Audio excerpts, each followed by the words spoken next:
Hello students. आज हम लोग एक पीस एजुकेशन का सबसे इम्पोर्टेंट टॉपिक डिस्कस करने वाले हैं, कॉन्फ्लिक्ट मैनेजमेंट। और ये टॉपिक एग्जाम के पॉइंट ऑफ व्यू से बड़ा इम्पोर्टेंट होता है। कॉन्फ्लिक्ट का मतलब आप जानते हो संघर्ष से है, और मैनेजमेंट का मतलब है प्रबंधन, यानी संघर्ष प्रबंधन। संघर्ष प्रबंधन का मतलब क्या है? संघर्ष प्रबंधन का मतलब है कि अगर कहीं पे संघर्ष है, कहीं पे कॉन्फ्लिक्ट है, कहीं पे लड़ाई झगड़ा मनमुटाव, कहीं पे आक्रोश है, तो उस आक्रोश को हम कैसे दूर कर सकते हैं। ठीक है, यही कॉन्फ्लिक्ट मैनेजमेंट का मतलब है। तो हम लोग सबसे पहले यहाँ पे देखेंगे कॉन्फ्लिक्ट मैनेजमेंट है क्या, उसके अप्रोचेस देखेंगे, कॉन्फ्लिक्ट एक्चुअल क्या है, और इसको हम डिफाइन भी करेंगे। और फिर हम लोग क्लास इसके वेज देखेंगे, कॉन्फ्लिक्ट मैनेजमेंट क्या होता है, ये सारी चीजों को हम लोग देखने का प्रयास करेंगे। ठीक है, तो सबसे पहले बात आती है बेटा, कॉन्फ्लिक्ट या संघर्ष क्या है। संघर्ष का मतलब क्या है? संघर्ष का मतलब है कि कोई कॉन्फ्लिक्ट मैनेजमेंट को आप कह सकते हो कि N expressed a struggle between at least two interdependent parties who pursue incompatible goal,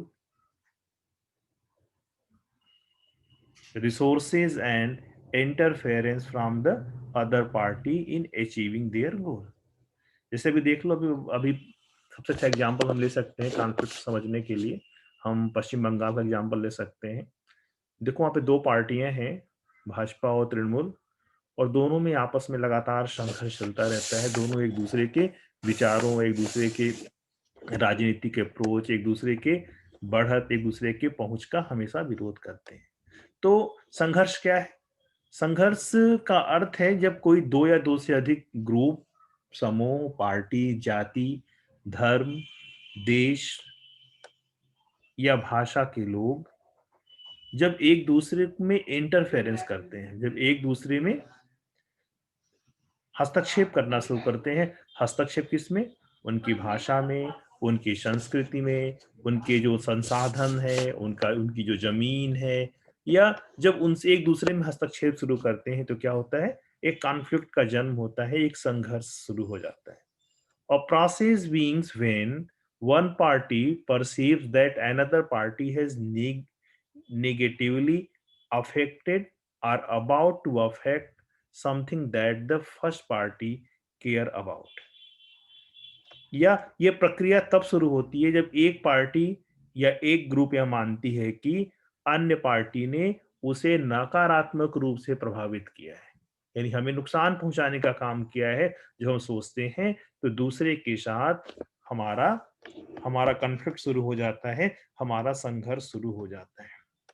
तो अगर हमसे कोई पूछे संघर्ष क्या है, कॉन्फ्लिक्ट क्या है, तो हम क्या कह सकते हैं? हम कह सकते हैं दो या दो से अधिक समूहों में, समूह जब नकारात्मक रूप से एक दूसरे से प्रभावित होते हैं, एक दूसरे के संसाधनों, एक दूसरे के कल्चर, एक दूसरे के भाषा, एक दूसरे की जातियों पर जब वो नकारात्मक हस्तक्षेप करते हैं, तब वहां पे संघर्ष का जन्म होता है, तब वहां पे कॉन्फ्लिक्ट शुरू हो जाता है।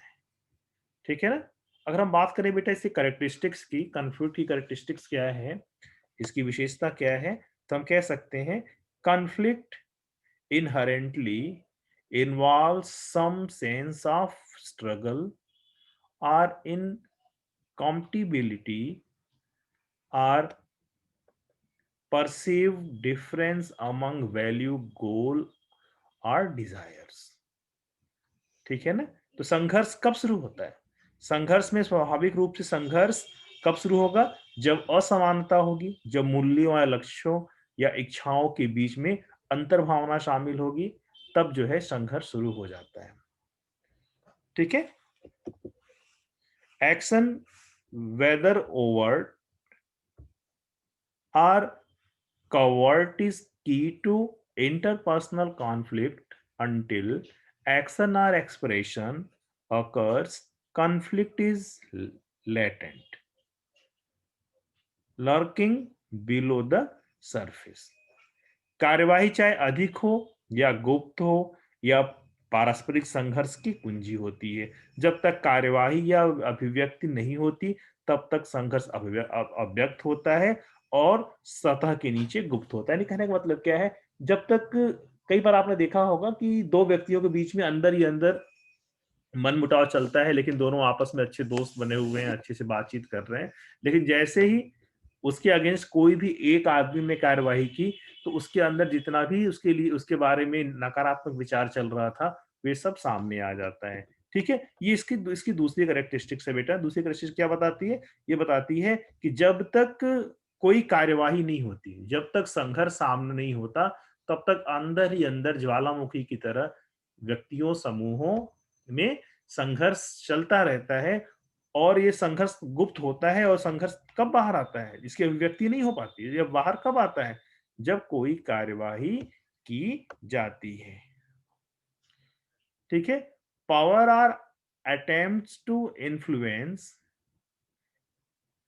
inevitably occur within conflict if the parties really don't care about the outcome. The decisions probably does not rise to the level where we call it a conflict. When people argue without caring about what happens next or without a sense of involvement and struggle, it probably is just a disagreement. संघर्ष के भीतर अनिवार्य रूप से प्रभावित करने की शक्ति या प्रयास आदि पार्टियां वास्तव में परिणाम का परवाह नहीं करती, जो चर्चा संभवतः उस स्तर तक नहीं बढ़ता जहां पर हम जिसे हम संघर्ष कहते हैं। जब लोग इस बात की परवाह किए बिना बहस करते हैं कि आगे क्या होना है और भागीदारी और संघर्ष की भावना के बिना, यह शायद सिर्फ एक असहमति ही है। यानी संघर्ष क्या है? संघर्ष एक तरह की असहमति है जिसपे हम कोई बात विचार नहीं करते और हम किसी की परवाह नहीं करते। तो उससे क्या होता है? उससे हमारे अंदर कॉन्फ्लिक्ट या संघर्ष बना रहता है। ठीक है? एक बार फिर से अगर हम कॉन्फ्लिक्ट को डिफाइन करना चाहें तो हम क्या कह सकते हैं? कॉन्फ्लिक्ट एक तरह का कि नकारात्मक विचार है, ठीक है, जो दो या दो से अधिक ग्रुप को या समूहों को या इंडिविजुअल्स को क्या करती है? प्रभावित करती है। और यह गुप्त और ये मतलब ये इंट्रिंसिक और एक्सट्रिंसिक दोनों हो सकता है। ये आंतरिक और बाह्य दोनों तरह का संघर्ष हो सकता है। जो आंतरिक संघर्ष होता है, जो इनर कॉन्फ्लिक्ट होता है, वो लैटेंट होता है, वो छिपा हुआ होता है, वो हिडन होता है, वो दिखाई नहीं पड़ता। और जो आउटर कॉन्फ्लिक्ट होता है वो दिखाई पड़ता है। ठीक है? इनर कॉन्फ्लिक्ट कब तक रहता है? जब तक कोई एक्शन या कोई कार्यवाही नहीं होती, तब तक गुस्सा अंदर ही रहता है, एक दूसरे के प्रति नकारात्मक विचार अंदर ही रहते हैं। लेकिन जैसे ही कोई एक्शन होता है तो इनर कॉन्फ्लिक्ट आउटर कॉन्फ्लिक्ट में बदल जाता है। ठीक है? तो संघर्ष क्या है? संघर्ष दूसरे के प्रति हमारे नकारात्मक विचार या हमारे अंदर चलने वाला द्वंद है, हमारे अंदर चलने वाली परेशानी है। ठीक है? हमारे अंदर दूसरे के निगेटिव इंटरफेरेंस का नतीजा है। ये सब इन सबको हम कॉन्फ्लिक्ट कह सकते हैं।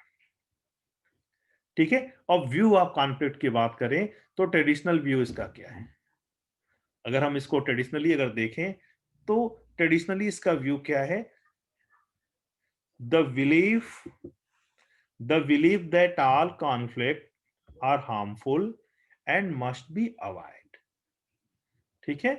हर तरह का संघर्ष क्या होता है? नकारात्मक हानिकारक होता है और हमें इससे हमेशा बचना चाहिए। क्यों बचना चाहिए? हमें इसलिए इससे बचना चाहिए बेटा, क्योंकि जो संघर्ष है, संघर्ष दोनों व्यक्तियों को परेशान करता है। अगर हम किसी से गुस्सा हैं और किसी लिए के लिए हमारे मन में नकारात्मक भावना आ रही है, तो हमारा हमारा स्वास्थ्य भी खराब होगा, हमारा उस सामने वाले के प्रति जो हमारा व्यू है, वो भी चेंज हो जाएगा और दोनों तरफ समस्या बढ़ने लगती है। इसलिए संघर्ष क्या है? कॉन्फ्लिक्ट क्या है? कॉन्फ्लिक्ट हमेशा हार्मफुल होता है, हमेशा नुकसानदायक होता है, इसलिए हमें हमेशा संघर्ष से बचना चाहिए। और संघर्ष से बचने का ये मतलब ये नहीं है कि हम बाहर लड़ाई ना करें और अंदर ही अंदर सामने वाले की बातों को लेकर उलझते रहें, मन में हमारे अंदर कॉन्फ्लिक्ट चलता रहे, हम अंदर अंदर जो है इनर वायलेंस करते रहें, मन में उसको गाली देते रहें, तो ये भी नुकसानदायक है, ये हमारे स्वास्थ्य को नुकसान पहुंचाता है। ठीक है, ये तो इसका ट्रेडिशनल व्यू हुआ बेटा। अगर हम ह्यूमन रिलेशन व्यू की बात करें तो कह सकते हैं ह्यूमन रिलेशन व्यू में हम कह सकते हैं it is believe that conflict is a natural and inevitable outcome in any group. ठीक है, संघर्ष क्या है? संघर्ष किसी समूह में स्वाभाविक और अपरिहार्य परिणाम है। यानी हर ग्रुप में, हर समूह में कुछ ना कुछ संघर्ष चलता रहता है और ये अपरिहार्य परिणाम है। ठीक है, क्योंकि अगर कोई समूह है तो उस समूह में समस्याएं होंगी ही और समस्याओं के लिए उस समूह में संघर्ष चलता ही रहेगा। अगर हम इसका इसका जो है, अगर हम इंटीग्रेशनल अगर हम व्यू देखें, एकाकरणवादी अगर दृष्टिकोण की बात करें तो हम कह सकते हैं the belief that conflict is not only a positive force in a group but that is absolutely necessary for a group to perform effectively। ठीक है, एक एकीकरणवादी दृष्टिकोण क्या कहता है? एकीकरणवादी दृष्टिकोण कहता है बेटा, यह कहता है कि जो संघर्ष है, संघर्ष न केवल समूह में एक सकारात्मक शक्ति है बल्कि यह कि समूह के लिए ये प्रभावी ढंग से प्रदर्शन करना भी नितांत आवश्यक है। यानी कहने का मतलब क्या है? जो संघर्ष है, संघर्ष एक सकारात्मक शक्ति है। संघर्ष एक सकारात्मक शक्ति क्यों है? क्योंकि हमारे जीवन में जो भी कमियां होती हैं, उस कमियों से जो हमारे अंदर नेगेटिविटी आती है, जो नकारात्मकता आती है, उस नकारात्मकता को दूर करने के लिए हम क्या करते हैं? हम संघर्ष करते हैं, हम प्रयास करते हैं, हम आगे बढ़ते हैं। तो इस रूप में अगर देखा जाए तो जो कॉन्फ्लिक्ट है, कॉन्फ्लिक्ट क्या है? कॉन्फ्लिक्ट एक पॉजिटिव फोर्स है, एक सकारात्मक शक्ति है जो किसी समूह या किसी ग्रुप के लिए आवश्यक है। क्योंकि अगर संघर्ष नहीं होगा तो उस ग्रुप का उत्थान या जो है उसका उन्नयन या उस ग्रुप का डेवलपमेंट रुक जाएगा। ठीक है, अब यहां कॉन्फ्लिक्ट के टाइप की बात करेंगे तो कह सकते हैं कि there are two types, functional and dysfunctional conflict. तो कॉन्फ्लिक्ट कितने प्रकार का है? फंक्शनल और डिसफंक्शनल। तो फंक्शनल कॉन्फ्लिक्ट क्या है? Functional conflict work toward the goal of an organisation और ग्रुप। जो कार्यात्मक संघर्ष है बेटा, वो एक संगठन या एक समूह को लक्ष्यों की ओर ले जाने का काम करता है, उसके गोल को पूरा करने का काम करता है। और जो डिसफंक्शनल कॉन्फ्लिक्ट है, तो डिसफंक्शनल कॉन्फ्लिक्ट क्या होता है? Dysfunctional conflict blocks an organisation और group from reaching its goal. दुविधाजनक संघर्ष की बात हम करें, दुविधाजनक संघर्ष क्या करता है? दुविधाजनक संघर्ष क्या करेगा? ब्लॉक एन ऑर्गेनाइजेशन और group from the reaching its goal. दुविधाजनक संघर्ष क्या करता है? किसी संगठन या किसी समूह या किसी ग्रुप या किसी इंडिविजुअल या किसी व्यक्ति को उसके लक्ष्य से पहुंचने से रोक देता है ना? अगर कॉन्फ्लिक्ट को देखें तो कॉन्फ्लिक्ट को हम दो रूप तरह से देख सकते हैं। पहला क्या देखा हमने? कॉन्फ्लिक्ट या जो संघर्ष है, अगर वो फंक्शनल कॉन्फ्लिक्ट है तो क्या करेगा? फंक्शनल कॉन्फ्लिक्ट हमें अपने गोल की तरफ या लक्ष्य की तरफ ले जाने का काम करेगा। और अगर ये डिसफंक्शनल कॉन्फ्लिक्ट है तो हमें क्या करेगा? हमें अपने लक्ष्य से दूर ले जाने का काम करेगा। इस तरह से हम कॉन्फ्लिक्ट के कॉन्फ्लिक्ट के टाइप्स को हम समझ सकते हैं।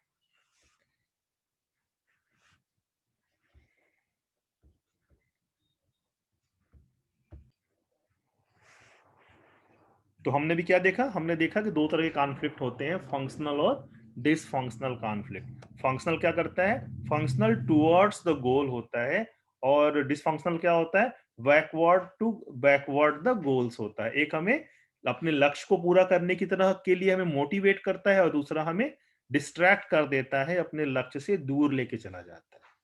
अब हम बात करेंगे बेटा फंक्शनल कॉन्फ्लिक्ट की, कुछ और बात करेंगे। तो फंक्शनल कॉन्फ्लिक्ट में है क्या क्या चीजें, किन किन चीजों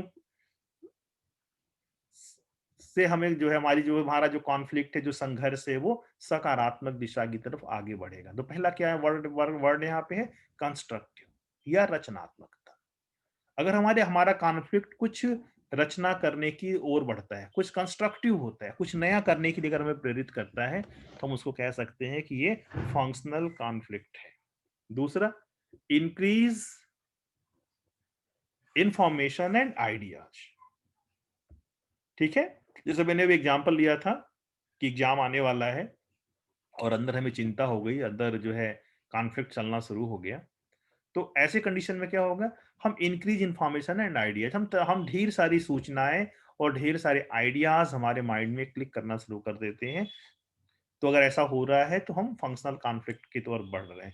इनकरेज इनोवेटिव थिंकिंग, ये नवीन सोच को प्रोत्साहित कर देता है ना। हमारी थिंकिंग क्रिएटिव हो जाती है, इनोवेटिव हो जाती है, हम कुछ नया करने, नया सोचने की तरफ हमें प्रेरित कर देता है। जैसे देखो अभी जब से चाइना से हमारा कॉन्फ्लिक्ट हुआ है, तब से देखो डीआरडीओ रोज नए नए वेपन्स बना रहे हैं, रोज नई नई लॉन्चिंग आप न्यूज में सुन रहे होगे, न्यूज़पेपर में पढ़ रहे होगे। तो ये क्या है, ये एक तरह से फंक्शनल कॉन्फ्लिक्ट है ना। वो क्या कर रहा है, हमें इनकरेज कर रहा है, किसके लिए, इनोवेटिव थिंकिंग की तरफ हमको वो इनकरेज कर रहा है। इससे हम क्या कर रहे हैं, हम नए नए वेपन्स या नए नए हथियार बनाने में सक्षम हो जा रहे हैं।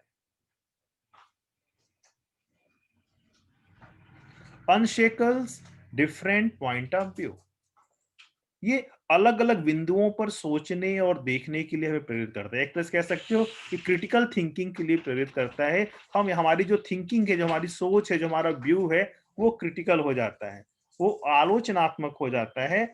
और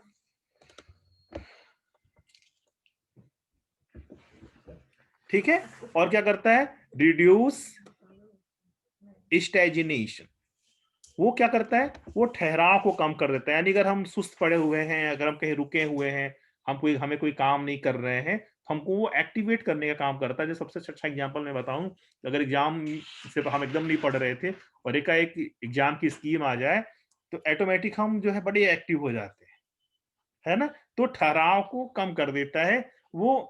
हमारी जो रुकावट है, जो हमारी प्रगतिशीलता है, जो हमारे काम करने की क्षमता है, उसको बढ़ा देता है, और हम एक्टिव होकर काम करना शुरू कर देते हैं।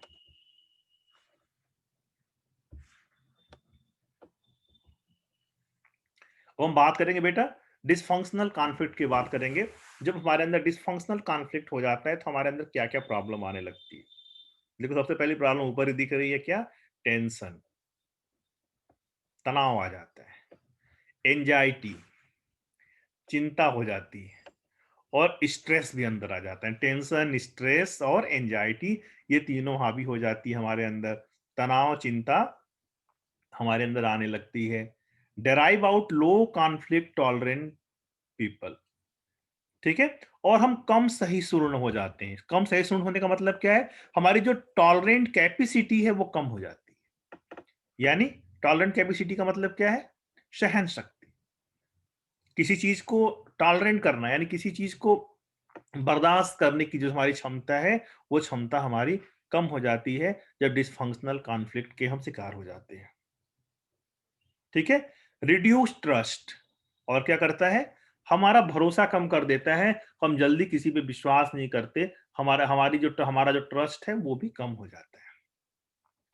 Poor decision because of withheld or destroyed, ठीक है, हम खराब या विकृत निर्णय लेने वाले हो जाते हैं। हम जो भी फैसला लेते हैं वो गलत हो जाता है, उसमें समस्या आ जाती है। ठीक है, हमारे सारे डिसीजन कैसे हो जाते हैं, पुअर हो जाते हैं। ठीक है, और डिस्टॉर्टेड हो जाते हैं, विकृत हो जाते हैं। रिड्यूस इंफॉर्मेशन, और क्या करता है, हमारा जो सूचना तंत्र है उसको खराब कर देता है। हमारी पास सही सही जानकारी नहीं आने पाती, ये डिसफंक्शनल कॉन्फ्लिक्ट। एक तरफ देख रहे हो, एक तरफ जो फंक्शनल कॉन्फ्लिक्ट है वो क्या कर रहा है, वो हमें इंकरेज करने का काम करता है, हमें पुशअप करने का काम कर रहा है, ठीक है, हमें एनर्जाइज बनाने का काम कर रहा है, हमें रिवाइटल कर रहा है ताकि हम अपने गोल को पा लें। लेकिन जो डिसफंक्शनल कॉन्फ्लिक्ट है वो क्या कर रहा है, वो हमारे अंदर एंजाइटी को बढ़ा रहा है, हमारे अंदर टेंशन स्ट्रेस को बढ़ा रहा है, हमारे डिसीजन मेकिंग कैपेसिटी को कम कर रहा है, हमारे भरोसे को कम कर रहा है और सूचनाओं को भी कम करने का काम कर रहा है। और ये सब चीजें मिलकर क्या करेंगी, हमें अपने लक्ष्य से भटका देंगी और हम हमारी सफलता के पर ये बाधक बन जाएंगे। ठीक है, अब हम बात करेंगे बेटा label and type of conflict. इसके लिए आपकी स्क्रीन पर एक चार्ट पेपर दिख रहा है, इसी चार्ट को हम डिस्कस यहाँ पे करेंगे। अब देखो यहाँ पे लेवल ऑफ कॉन्फ्लिक्ट दिखा रहा है। तो कॉन्फ्लिक्ट तीन जगह हो सकती है, कहाँ कहाँ, इंडिविजुअल हो सकती है, ग्रुप में हो सकती है और किसी ऑर्गेनाइजेशन या किसी संस्था में हो सकती है। ठीक है, जब जब जो है कॉन्फ्लिक्ट अगर ऑर्गेनाइजेशन में होगी तो कॉन्फ्लिक्ट कैसे होगी, within and between organization. ठीक है, विद इन और बिटवीन का मतलब क्या है, विद इन ऑर्गेनाइजेशन का मतलब क्या होगा, जो संस्था के लोग हैं अगर उनमें आपस में कॉन्फ्लिक्ट हो जाए, वो अगर आपस में संघर्षरत हो जाए तो इसको हम कहेंगे विद इन। और बिटवीन का मतलब कोई दो संस्थाएं हैं, उन दो संस्थाओं में अगर संघर्ष हो जाए, उनमें कॉन्फ्लिक्ट हो जाए तो उसको हम कहेंगे बिटवीन ऑर्गेनाइजेशन। ठीक है, तो ऑर्गेनाइजेशनल कॉन्फ्लिक्ट कितने टाइप का हो गया, टू टाइप का हो गया, within and between organization. ठीक है, तो जो संस्थागत जो संघर्ष है वो दो तरह का हो गया, कौन सा, संस्था के अंदर और दो संस्थाओं में संघर्ष।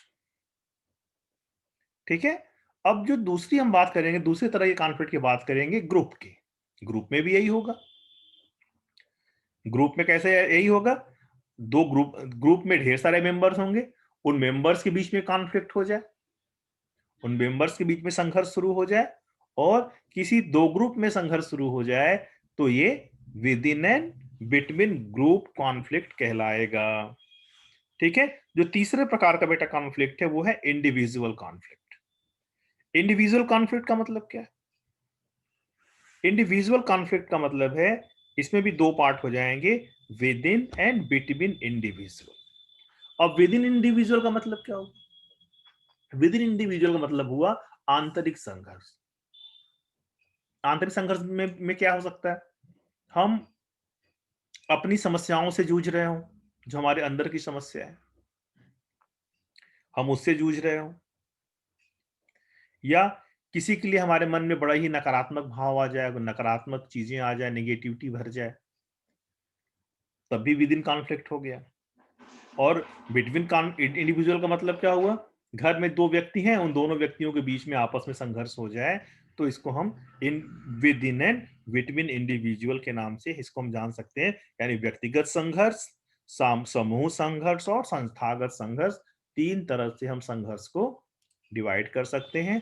और तीनों संघर्षों में क्या है, विद इन और बिटवीन, अंदर आंतरिक रूप से, और इसको अगर दूसरे शब्दों में कह सकते हैं तो हम कह सकते हैं आंतरिक संघर्ष और बाह्य संघर्ष। जो आंतरिक संघर्ष है वो हमारे अंदर का संघर्ष है और जो बाह्य संघर्ष है वो हमारे बाहर का संघर्ष है। हाँ, चाहे वो समूह के रूप में हो, चाहे वो संस्था के रूप में हो, चाहे वो किसी व्यक्ति या किसी इंडिविजुअल के रूप में हो।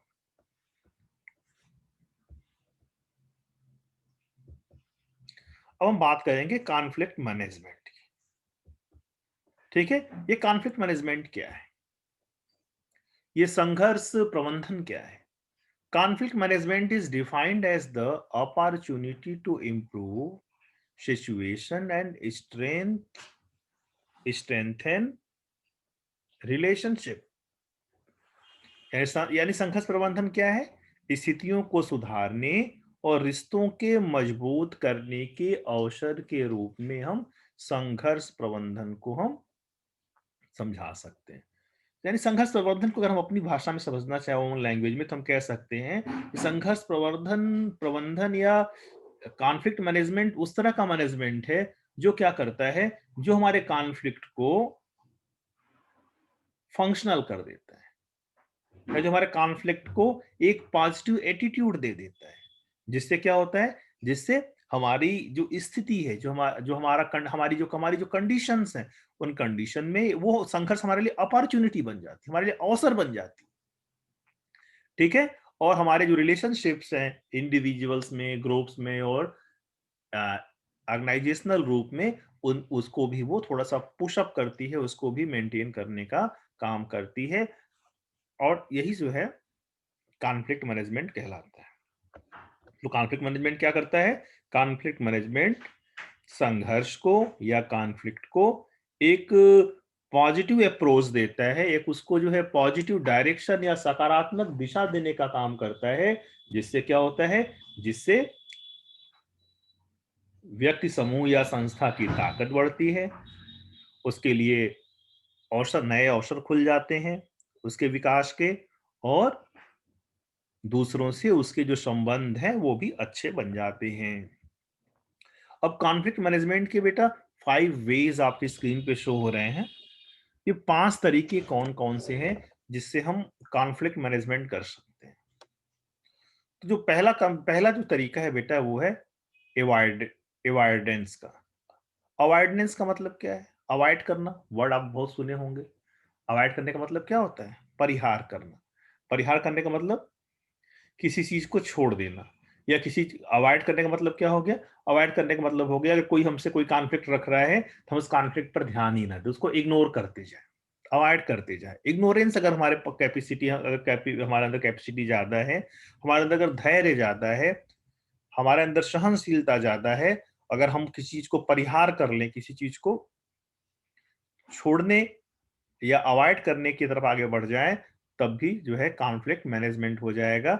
ये कॉन्फ्लिक्ट मैनेजमेंट का पहला तरीका है जिसको हम कहते हैं अवॉइडेंस या परिहार। ठीक है। इसमें हम क्या करते हैं? इसमें हम संघर्ष को टालने का प्रयास करते हैं। दूसरा क्या है? कंपटीशन। कंपटीशन का मतलब क्या है? प्रतियोगिता। अगर हम संघर्ष को प्रतियोगिता में बदल लें, यानी जो तनाव है, जो कॉन्फ्लिक्ट, अगर मान लो किसी को कोई हमको नीचा ही दिखा रहा है, तो हमारे अंदर ये भावना आ जाए कि नहीं, हम उससे और ऊंचा बन के उसको दिखाएंगे। प्रतियोगिता की भावना आ जाए, कंपटीशन की भावना आ जाए, तो क्या होगा?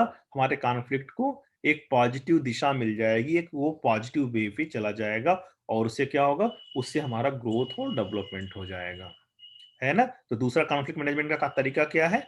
वो तरीका है कंपटीशन का। ठीक है। तीसरा क्या है? एकमंडेट।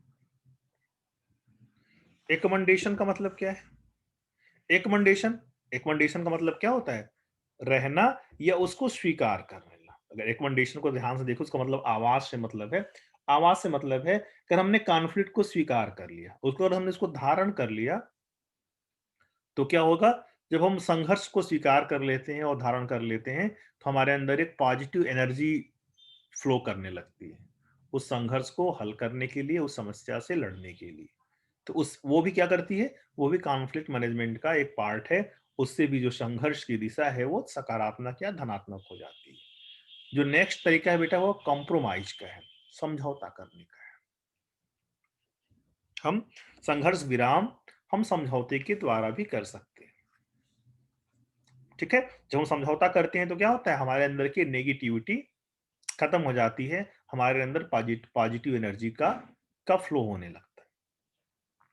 तो कॉम्प्रोमाइज भी एक, या समझौता भी एक मैनेजमेंट, कॉन्फ्लिक्ट मैनेजमेंट का एक तरीका है, एक रास्ता है। ठीक है। नेक्स्ट क्या है? कोलाबोरेशन। कोलाबोरेशन का मतलब है सहयोग की भावना का विकास करना। जिससे कॉन्फ्लिक्ट हो, जिससे समस्या हो, जिस दो इंडिविजुअल में प्रॉब्लम है, अगर वो दोनों मिलकर आगे बढ़ने की कोशिश करने लगे, आपस में सहयोग उनके अंदर डेवलप हो जाए, अंदर जो है वो कोलाबोरेशन अगर कर लें, कोऑपरेटिव अगर उनका नेचर हो जाए आपस में, तब भी संघर्ष विराम हो जाता है। ठीक है। तो ये कॉन्फ्लिक्ट के कुछ पार्ट थे जो हमने भी आपसे डिस्कस किया, और इसमें पूरी-पूरी बातें क्या निकल के सामने आई? इसमें सारी बातें निकल के सामने आई कि कॉन्फ्लिक्ट है क्या? और कॉन्फ्लिक्ट मैनेजमेंट क्या है? कॉन्फ्लिक्ट क्या है? कॉन्फ्लिक्ट मैनेजमेंट क्या है? हमने इसको डिफाइन किया। हमने कॉन्फ्लिक्ट के कैरेक्टरिस्टिक्स को देखा, हमने देखा कि संघर्ष का तरीका क्या होता है, संघर्ष की जो है विशेषताएँ क्या होती हैं।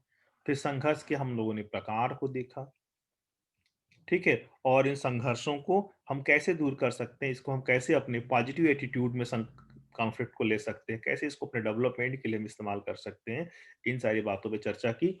अगर कहीं पे कोई डाउट हो किसी को तो डिस्कस कर सकता है।